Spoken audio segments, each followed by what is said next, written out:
संगठन है, इसको लेकर अब अखिलेश यादव ने ये बात कही है।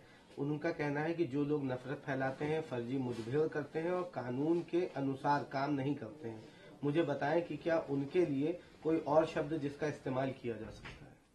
कहीं ना कहीं उन्होंने अपने विधायक की बात को सही ठहराया है। कैसे देखते हैं आप? देखिए, अगर उनके विधायक की बात सही है तो 4 बार सरकार उनकी थी, खुद वो 5 साल मुख्यमंत्री थे, तो उस समय उन्होंने प्रतिबंध क्यों नहीं लगाया? अगर ये बात आज उनको समझ में आ रही है तो ये पहले संगठन उस पे क्यों नहीं प्रतिबंध लगाए? इनको प्रतिबंध लगाना चाहिए ना।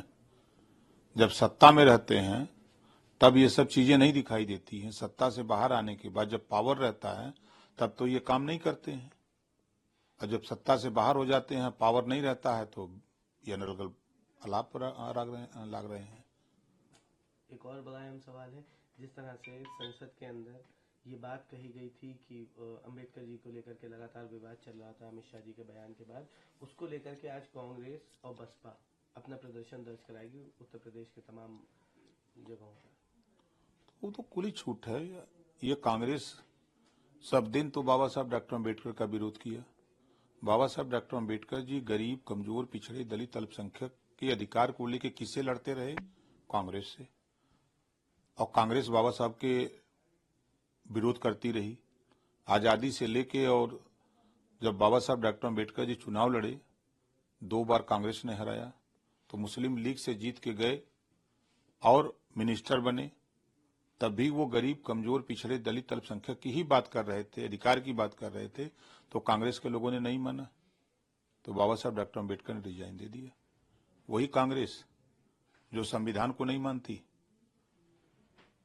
इमरजेंसी लगाया, लाखों नेताओं को जेल में डाला, पत्रकारों को जेल में डाला, वो कांग्रेस पार्टी अगर बाबा साहब डॉक्टर अम्बेडकर की बात करे, रहनुमाई बने, तो अतिशयोक्ति लगती है। यही कुछ बात भारतीय जनता पार्टी के नेता रविशंकर प्रसाद ने कही। उन्होंने कहा कि कांग्रेस पार्टी को डॉक्टर भीमराव अंबेडकर और उनकी विरासत के अपमान के लिए बिना शर्त माफी मांगनी चाहिए। देखिए, बाबा साहब डॉक्टर अम्बेडकर जी भारत में ही नहीं, ये पूरी दुनिया में जाने जाते हैं। और बाबा साहब डॉक्टर अम्बेडकर के हम ही लोग नहीं, अब आने वाली पीढ़ी भी, या यूं कह लीजिए कि जब तक देश में लोकतंत्र रहेगा तब तक बाबा साहब डॉक्टर अम्बेडकर को लोग याद करते रहेंगे। कल लखनऊ में एक बड़ी घटना हुई थी।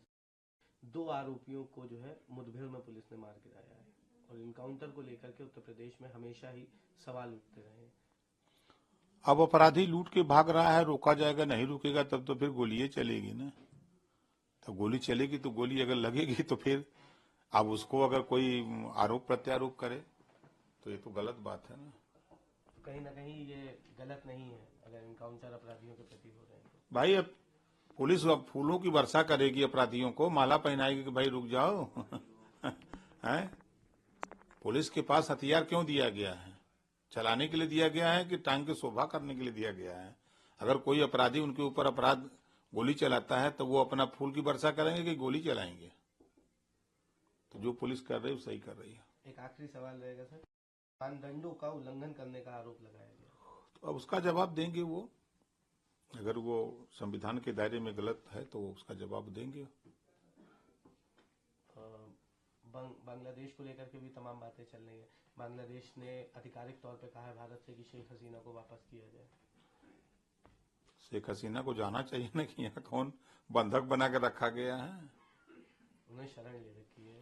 शरण ले तो कोई भी अपना जाके रह सकता है। भारत के लोग भी बांग्लादेश जाके रहते हैं, बांग्लादेश के लोग यहाँ रहते हैं, बहुत लोग रहते हैं, तो उनको आके ले जाना चाहिए ना। क्या दिक्कत है?